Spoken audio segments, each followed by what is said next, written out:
La conferencia brindada ayer por el presidente de la República, Luis Lacalle Pou, ha generado repercusiones a nivel político, las medidas anunciadas también. Nos vamos al móvil con Camila Pires, que nos va a hablar al respecto de eso porque está con un entrevistado. Adelante, Cami, bienvenida, buenas tardes. ¿Qué tal, Rosario? Muy buenas tardes y buenas tardes para todos. Así es, vamos a ver cuál fue la repercusión de estas medidas anunciadas por el presidente Luis Lacalle Pou, algunas que se mantienen y otras que se flexibilizan en torno a la búsqueda de frenar lo que vienen siendo la pandemia y sus efectos. Estamos con el senador del Frente Amplio, Mario Vergara. Vergara, muy buenas tardes. ¿Cómo se recibieron estas medidas? Bueno, un gusto estar con ustedes. Bueno, realmente nuevamente nos queda con gusto a poco, ¿verdad? En el sentido de que no vemos medidas que sean realmente contundentes con el objetivo de reducir la movilidad social, que es lo que necesitamos, minimizar estos impactos que ya están siendo bastante notorios hasta la llegada de la vacuna, digamos. Y bueno, realmente es la extensión del cierre de fronteras, que bueno, está bien.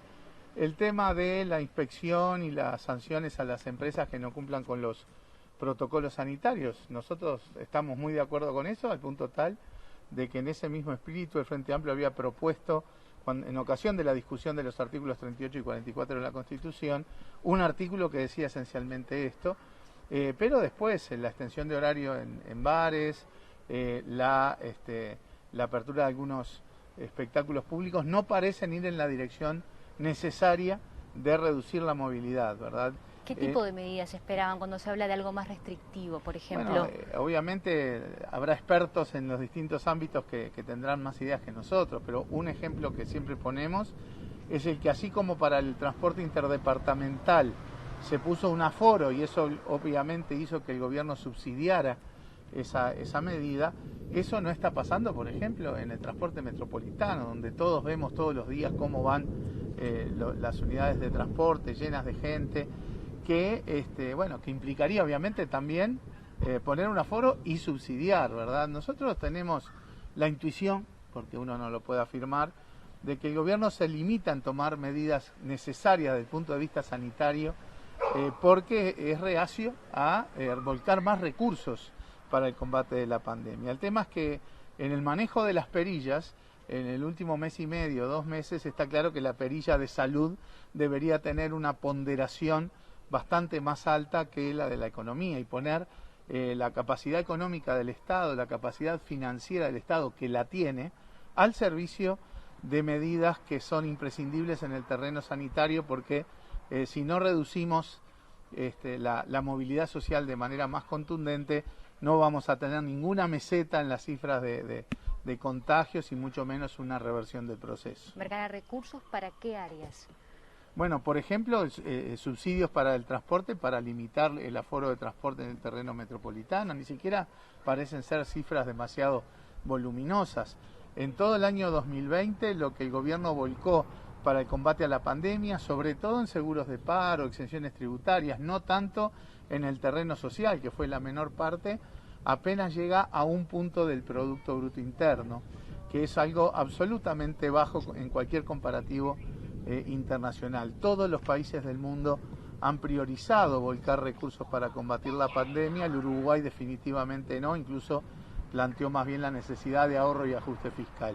Lo otro que hemos planteado ya desde marzo y que volvimos a plantear ahora en diciembre al presidente es garantizarle a las familias que peor la están pasando, las que más necesitan, un ingreso de un salario mínimo. Es un ingreso, una renta básica elemental, ni siquiera es una cifra demasiado voluminosa, ¿verdad? Por algunos meses, nosotros planteamos hasta abril, podría ser un poco más. El Estado uruguayo tiene la capacidad financiera como para dar soporte a ese tipo de medidas que nos parecen imprescindibles, porque realmente estamos viendo ya, creo, todos los días más gente que está teniendo las dificultades de haber perdido el trabajo, las dificultades de mantenerse en la formalidad, y hay que evitar que la gente pase a la informalidad y hay que evitar que más gente caiga en la pobreza. Desde el principio hemos dicho que en lo sanitario hasta el mes de noviembre el manejo de la pandemia había sido razonable.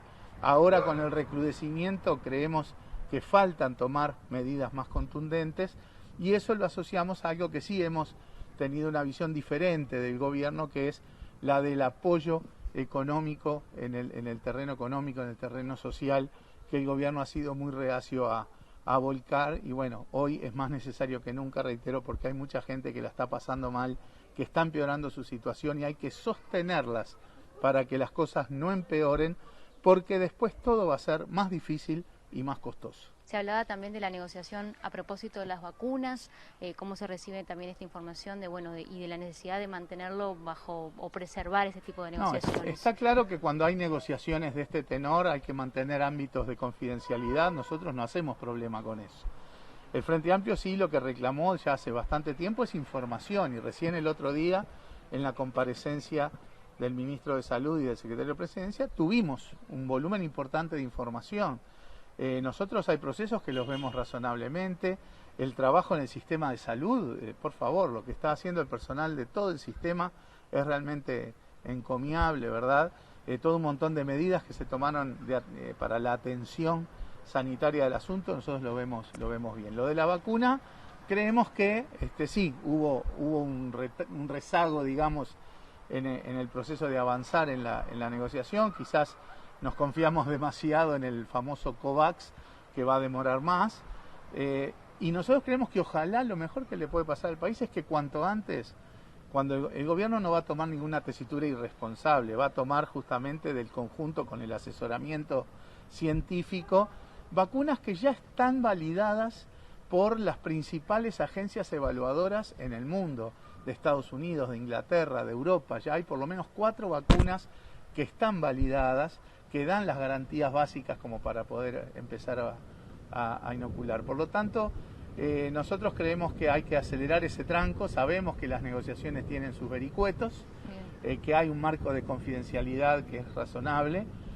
pero bueno, nosotros vemos que hay más de 50 países en el mundo, la inmensa mayoría de los países de América Latina, que ya están vacunando, sentimos que estamos un pasito atrás en eso, pero bueno, mirando para adelante, que lo antes posible, que el gobierno defina cuántas vacunas, cuántas dosis, qué fechas, qué cronograma, que nosotros como Frente Amplio vamos a contribuir con la credibilidad del proceso de vacunación, porque es una necesidad de la sociedad uruguaya. Bien, mientras tanto se puede apostar al teletrabajo. ¿Qué pasa allí con la fiscalización en las empresas? Bueno, sin duda, el teletrabajo es fundamental en todos los ámbitos en que se pueda realizar.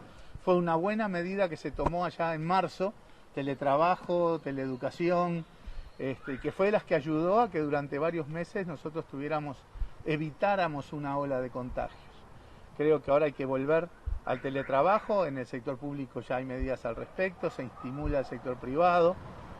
Contradictoriamente, la conectividad es el costo que más subió en el ajuste de tarifas, pero bueno, cerrando ese paréntesis, hay que insistir sí con el teletrabajo en esta etapa, reducir los contactos en el ámbito laboral, porque los propios estudios del GACH, del grupo científico, indican que entre lo intrafamiliar y los ámbitos laborales están más de la mitad de los contagios. Por lo tanto, tratar de reducir la interacción en el ámbito laboral, apostar al teletrabajo y eventualmente seguir con inspecciones de que en las empresas se verifican los protocolos sanitarios y de lo contrario sancionar, nos parece que hay que profundizar en esa dirección. ¿Qué balance también se hace, senador, de los operativos para lo que tiene que ver con las aglomeraciones o para dispersar esas aglomeraciones que se están dando, sobre todo en la costa? Bien, nosotros cuando se discutió esto en el Parlamento, compartíamos la motivación de que había que evitar aglomeraciones con riesgos sanitarios.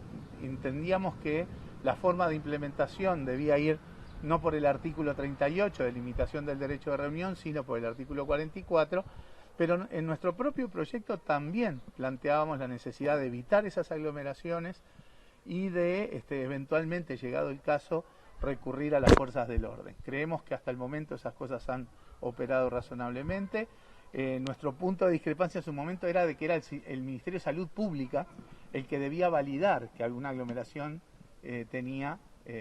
presentaba riesgos sanitarios. Ahí estuvo un poco la discusión, pero después en los hechos, si bien se nos negó esa discusión, ¿no?, en el sentido de que no se acompañó esta visión en el Parlamento, después a la hora de la implementación creemos que es algo que fue en esa dirección, ¿verdad? Por lo tanto, en ese tema, en ese terreno, creemos que por el momento las cosas van razonablemente y ojalá que no suceda nada que tengamos que lamentar, porque realmente todos tenemos que apostar a evitar las aglomeraciones, a cuidarnos más. El verano se presta muchas veces para estas cosas. Tenemos que duplicar los cuidados y la atención de parte de todos nosotros para evitar participación en aglomeraciones que generan riesgos sanitarios. Las medidas en bares o la apertura de ciertos espectáculos o demás puede llegar a influir. Y no creo que mueva demasiado la aguja, ¿verdad? Estas medidas de los últimos tiempos, lo de los gimnasios, pareció que no tenía mayor impacto, lo de los bares, ahora sí es hasta las 12 o hasta las 2, en Montevideo creo que van a seguir siendo hasta las 12, no creo que impacte demasiado en los términos sanitarios, ¿verdad? Seguramente pueda tener algún impacto en el terreno de algunos comercios, ¿verdad? Pero ahí es donde hablábamos hoy de la economía, ¿verdad? Si uno tuviera que tomar medidas más drásticas en ese sentido, pero acompañadas con ayuda desde el punto de vista económico para que las comerciantes, las pequeñas empresas, los bares, los restaurantes puedan sobrevivir, ¿verdad?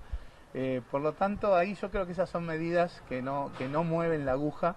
Y bueno, la apertura, la extensión de horario o la apertura de espectáculos públicos, aunque sea básicamente sin público, no parecen ir en la dirección de reducir la movilidad social. Vergara, por último, se ha hablado de las marchas sociales y sindicales. En las últimas horas se han traído otra vez sobre la mesa. ¿Podrían haber tenido algún tipo de impacto en algún momento? Ningún estudio, ni del GACH, ni de ningún otro ámbito, validan esa presunción de que las marchas han sido un factor de explosión de contagios ni nada por el estilo, ¿verdad? Hoy se nos siguen mencionando, no sé, la marcha de la diversidad, que fue en septiembre.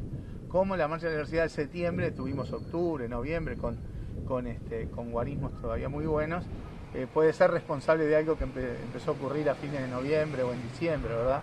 No hay ningún elemento que nosotros conozcamos que validen esa presunción, sino que yo me baso en el informe del GACH. Y el GACH lo que dice es que más de la mitad de los contagios se dan en la órbita intrafamiliar y en los ámbitos laborales. Ahí es donde hay que apuntar con más profundidad si queremos tener más impacto. Bien, le agradecemos por estos minutos. Ha sido un gusto. El senador entonces Mario Vergara del Frente Amplio a propósito del balance y las medidas que fueron anunciadas por el gobierno, como decíamos, para frenar el coronavirus. Bien, Cami, muchas gracias por la información. También agradecemos al senador Mario Vergara por la entrevista.